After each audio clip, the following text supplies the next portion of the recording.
Xiaomi has finally launched its new flagship globally today, though it has been available in China for some time. I have extensively tested the global version of the Xiaomi 15 for 3 weeks. For this, I spent hours playing Fortnite, took hundreds of photos with the cameras, and compared it against the iPhone 16 Pro and Galaxy S25 Ultra. The later two are a bit more expensive, which might seem unfair, yes. But in reality, the Xiaomi 15 is actually better than Samsung and Apple's flagships in some aspects. Xiaomi is certainly not better than Apple in design, but at least equally good. They seem to be huge fans of the iPhone 16 Pro. The two devices look very similar, with the Xiaomi being only slightly larger. Both have a metal frame with rounded corners and a glass back, and when we swipe down the quick settings on both, they look even more alike. I like the iPhone design, so I also like the design of the Xiaomi 15, and I also find this softly saturated green color quite stylish. At least the camera module looks different. The back is made of so-called dragon crystal glass, which is supposed to be particularly shatter resistant. I also really appreciate that it is IP68 rated for water and dust resistance. It's 8.1mm thin, and on the sides we get a power button and a volume rocker on the right, while at the bottom there's a dual SIM slot, speakers and a USB-C 3.2 port. There's no space for a microSD card. While I was able to wirelessly charge it using Qi2 without any issues, it does not support MagSafe out of the box. However, I changed that with a protective case, and now those cool magnetic battery packs work and charge it wirelessly. By the way, links to all the accessories I recommend for the Xiaomi 15 are in the description below. The ultrasonic fingerprint scanner under the screen works very quickly and reliably. The display is exactly 6.36 inches in size, and as you can see, the bezels are very thin. We get an OLED panel with a resolution of 2670 by 1200 pixels, making it beautifully high resolution and sharp. A screen protector is pre-installed out of the box. Thanks to the OLED, colors look fantastic and blacks are truly deep black. It supports up to 120 Hz and can reach a peak brightness of 3200 nits. That applies to HDR content, of course. Standard brightness is likely around 1000 nits. However, it's noticeably brighter than the iPhone 16 Pro and even brighter than the Galaxy S25 Ultra. And that's without the sunlight mode. If you enable that, it gets even brighter. So in terms of the display, the Xiaomi 15 is perfect for watching movies, TV shows and YouTube, even when the sun is shining directly onto it. The speakers are actually quite good, but not as good as those from Apple and Samsung. In a direct comparison, the iPhone 16 Pro has more volume, more bass, and the sound feels more pleasant. The S25 Ultra is even slightly louder than the iPhone. Inside the Xiaomi 15 sits a Qualcomm Snapdragon 8 Elite chipset with 12GB of RAM and either 256 or 512GB of internal storage. These are the models that should be available globally initially. In China, there are additional versions, which may eventually be released elsewhere as well. My Geekbench 6 comparison is quite interesting, as the single-core performance is on par with the S25 Ultra, which has a slightly higher clock Snapdragon 8 Elite for Galaxy. In multi-core tests, the Samsung is marginally faster, and in GPU tests, it also has a slight edge. The iPhone 16 Pro is weaker in the multi-core test, but stronger in single-core performance. It's fascinating to see how much Qualcomm is catching up here. To test real-world performance, I played a whole range of demanding games, including a bit of Leo's Fortune, which runs even on weaker phones, yes, but I think it's a cool game. In Fortnite, I maxed out all the settings: 90 FPS, epic graphics, and 100% 3D resolution.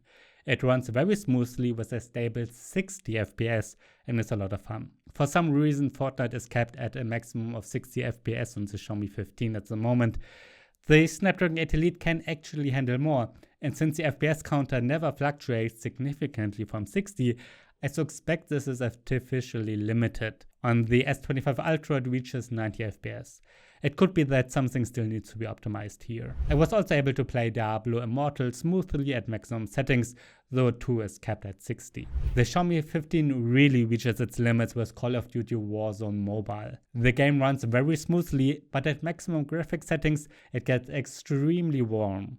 The metal frame becomes uncomfortably hot. Not so hot that you'd burn yourself, of course, but still quite warm. At first it runs between 90 and 100 FPS at maximum settings, but then it quickly heats up and apparently throttles the frame rate to 60. Even at 60 FPS it remains very warm. So I lowered the graphics settings, putting most things on medium.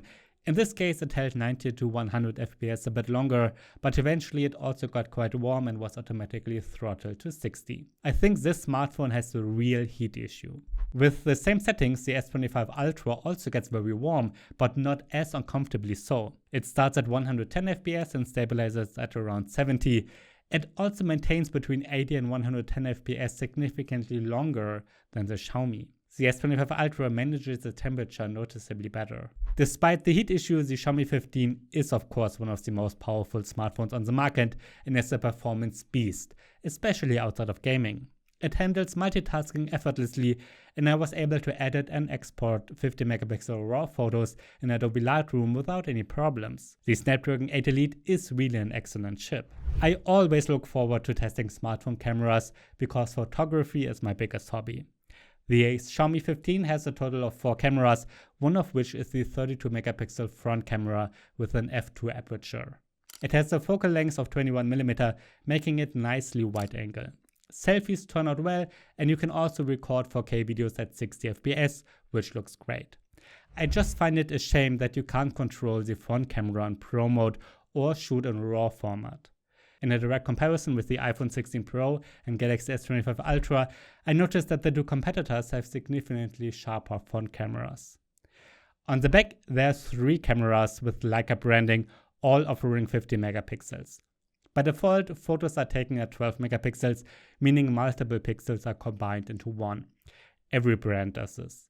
Next to the camera module, there's an LED flash. The main camera has a focal length of 23mm, optical image stabilization, and an f1.62 aperture.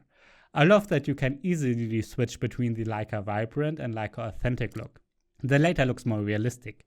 I actually find the post-processing by Leica and Xiaomi very nice. All the photos we see here are unedited and mostly taken with the Leica Authentic look.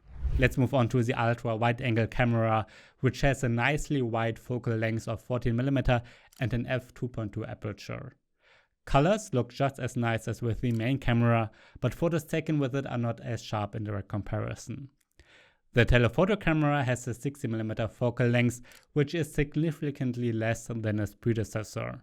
However, I really like 60mm as I also enjoy photographing with this focal length on my larger camera.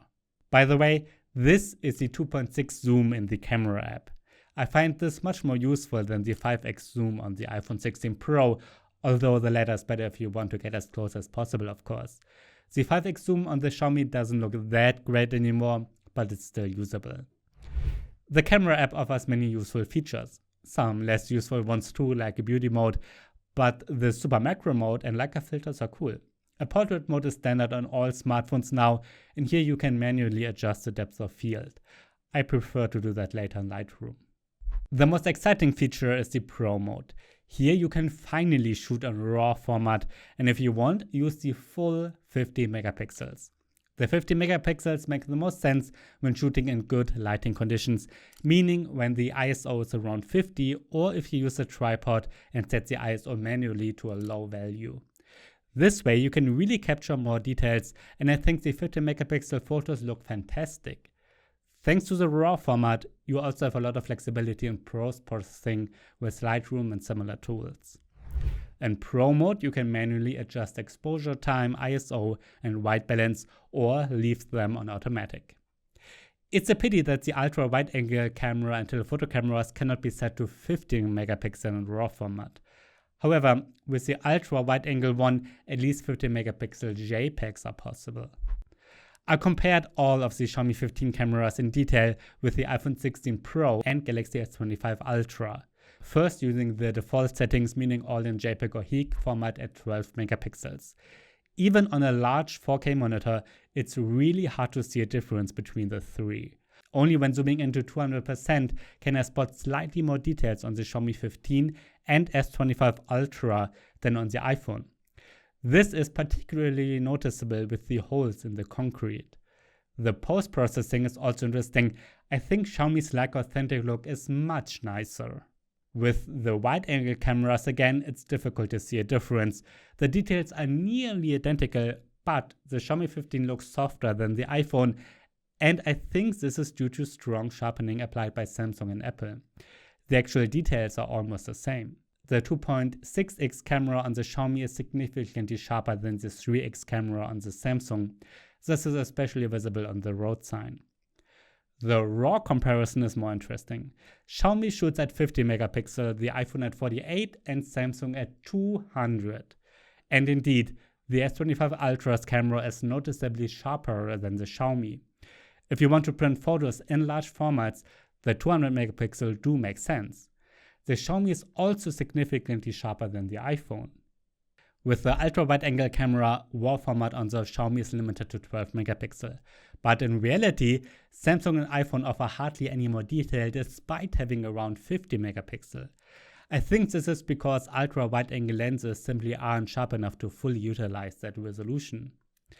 With the Xiaomi 15, you can record videos in up to 8K at 30 FPS or 4K at 60 FPS, and I find the video quality overall good, including from the front camera and in low light conditions. And in a direct comparison with the iPhone, the Xiaomi also performs well, though the latter can record in 4K 120 FPS and sometimes it's a bit prettier. The Xiaomi 15 comes with Android 15 and HyperOS 2 out of the box, which is Xiaomi's own interface. They promise 4 years of major Android updates and 6 years of security updates. HyperOS 2 doesn't introduce many new features, it's essentially the same software running on other recent Xiaomi devices. The interface always reminds me of a mix between Android and iOS. The quick settings in particular look exactly like Apple's, like I said before. As with all brands, many AI features are now built in. Google Gemini is pre-installed and works great. Circle to Search is also included, allowing you to circle something on your screen and search for it with Google. The audio recorder can automatically transcribe recordings, and it does this really well. Many more AI features will be coming, including for the Gallery and Notes app.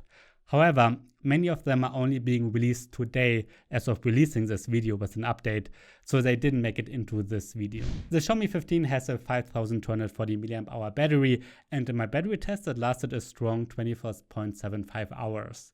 For this test I always loop in HD YouTube video at max brightness. With normal use you can expect 1 to 2 days of battery life with the Xiaomi 15, but it depends on what you do. If you take a lot of photos, it's closer to 1 day. And if you play Call of Duty Warzone at max settings, it's only a few hours. That's always the case. I really enjoyed reviewing the Xiaomi 15. I think it offers a pretty design, solid battery life, a beautifully bright display, and solid cameras. I especially like the Leica authentic look and the 60mm camera, and you've seen my comparison that it holds up quite well against the iPhone 16 Pro. However, it's not perfect. The Snapdragon 8 Elite is very powerful, but if you need sustained performance, such as for Call of Duty Warzone, it overheats or throttles performance. And while the 60mm lens is great, the main camera on the S25 Ultra is a bit sharper. But the Xiaomi 15 is cheaper than its Samsung and Apple competitors, making the overall value really good. If you want a flagship phone without spending the crazy amounts you need for an S25 Ultra, the Xiaomi 15 might be perfect for you.